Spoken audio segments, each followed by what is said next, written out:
அனைவருக்கும் வணக்கம்.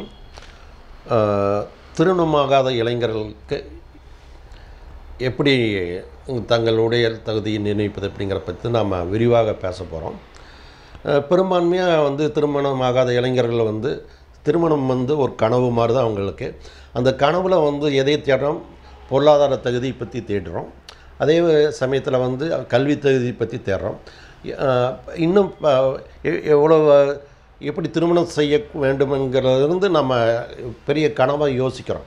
ஆனால் இந்த கனவுகளை பற்றி மட்டுமே சிந்திக்கிற நாம் நம்ம அதுக்கான உடல் தகுதியை வளர்த்துருக்குமா அப்படின்னா, அந்த உடல் தகுதியை யாரும் வளர்த்த மாதிரி தெரிகிறதில்ல. அதுக்கு பின்னாடி உடனே திருமணம் ஆனோன்னா கருத்தரிப்பு மையங்களை நோக்கி ஓட வேண்டிய ஒரு கட்டாய நிலைக்கு இன்றைய இளைஞர்கள் தள்ளப்படுகிறார்கள். அதுதான் ஒரு பெரிய ஒரு விஷயம்.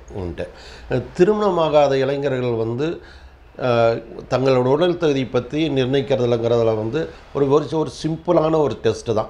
இங்கே செமன் அனாலிசிஸ்னு ஒரு டெஸ்ட் இருக்கும், எல்லா லேப்லேயும் பண்ணுவாங்க. அந்த செமன் அனாலிசிஸ் டெஸ்ட்டில் பார்த்தீங்கன்னா உங்களுக்கு எவ்வளோ வால்யூம் ஆஃப் ஸ்பெர்ம் இருக்குது, அதில் உயிரணுக்களோட எண்ணிக்கை எவ்வளவு இருக்குது, உயிரோடு இருக்கக்கூடிய உயிரணுக்களின் எண்ணிக்கை எவ்வளவு இருக்குது, உயிரற்ற அணுக்களின்ட்டு ஒரு சினமட்டையை கருத்தரிக்கக்கூடிய உயிரணுக்கள் எவ்வளோ இருக்குங்கிறது ஒரு விரிவாக தெரிஞ்சிடலாம். இந்த டெஸ்ட்டு ஒரு சிம்பிள் டெஸ்ட்டு. இதுக்காக நீங்கள் ஒரு மன அழுத்தத்துக்கு ஆக வேண்டிய அவசியமே கிடையாது. Simple test. அப்படி இந்த டெஸ்ட்டு பண்ணிட்டோம் அப்படின்னா அதற்கான உணவு முறைகள், லைஃப் ஸ்டைல்ஸ் நிறையா இருக்குது. இதில் எந்த ஒரு குறைபாடு இருந்தாலும் அது உணவு வகையிலையும் மருந்து வகையிலும் தீர்வு காணக்கூடிய எல்லா வசதிகளும் இன்றைய சூழ்நிலையில் இருக்குது. நம்ம அதை நோக்கித்தான் நாம் போகிறோம்ன்ட்டு. அப்புறம் பெரும்பான்மையான இளைஞர்கள் இன்றைக்கி ஒரு 16-17 வயசுலேயே நீங்கள் மதுக்கு இதாகிறாங்க. அது சோசியலுக்காகத்தான், ஒரு சமூக சோசியல் ஸ்டேட்டஸ்க்காகத்தான் அதை ஆரம்பிக்கிறாங்க. மது ஆரம்பிட்டும் சில பேர் இதனுடைய பக்க விளைவுகள் எல்லாமே புகையிலை பொருட்களை நிறைய யூஸ் பண்ணுறாங்க.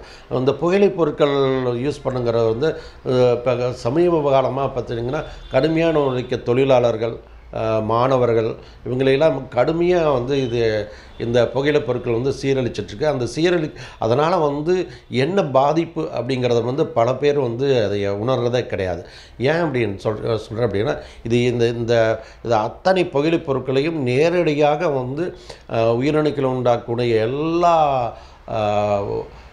உடல் உறுப்புகளையும் பாதிக்கக்கூடிய இருக்குது. அதுவும் இல்லாமல் இந்த புகையிலை பொருட்கள் கேன்சர் செல்ஸை இன்க்ரீஸ் பண்ணிகிட்டே இருக்கும் ஆரம்பிச்சுன்னா, நீங்கள் இந்த உயிரணுக்களை உண்டாக்கக்கூடிய அந்த உடல் உறுப்புகள் எல்லாமே கடுமையாக பாதிக்கும். அப்போ நீங்கள் உயிரணுக்கள் உண்டாக்க வாய்ப்பே இல்லாமல் போயிடும்.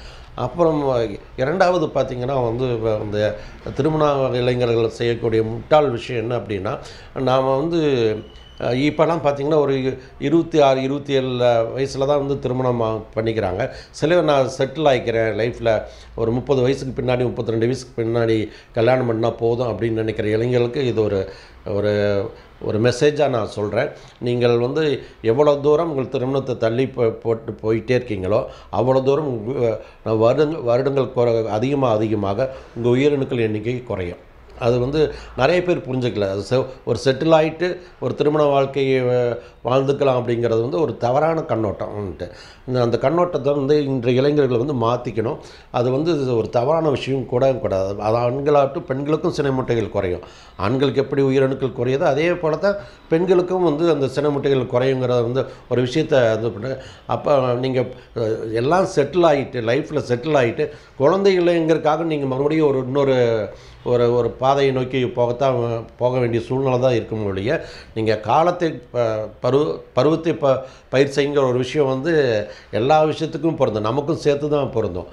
ஏன் அப்படின்னா, என்ன காலத்தில் நாம் திருமணம் செஞ்சுக்கணும், அந்த உரிய நேரத்தில் திருமணம் செஞ்சுட்டா இந்த மாதிரி விஷயங்கள். ஏன்னா இப்போ நிறைய பேர் ஏஜ்டுனால சரி 33 வயசாச்சு இப்போ தான் மேரேஜ் பண்ணேன், குழந்தை இல்லை அப்படின்னு மருத்துவர்களை அணுகக்கூடியவர்கள் இப்போ இன்றைக்கி நிறைய ஆகிட்டாங்க, ஏராளமாக அதிகமாகிட்டே இருக்காங்க. இந்த திருமணங்களுக்கு ஒரு இதாக சொல்கிறேன், நீங்கள் மெசேஜாக சொல்கிறேன்.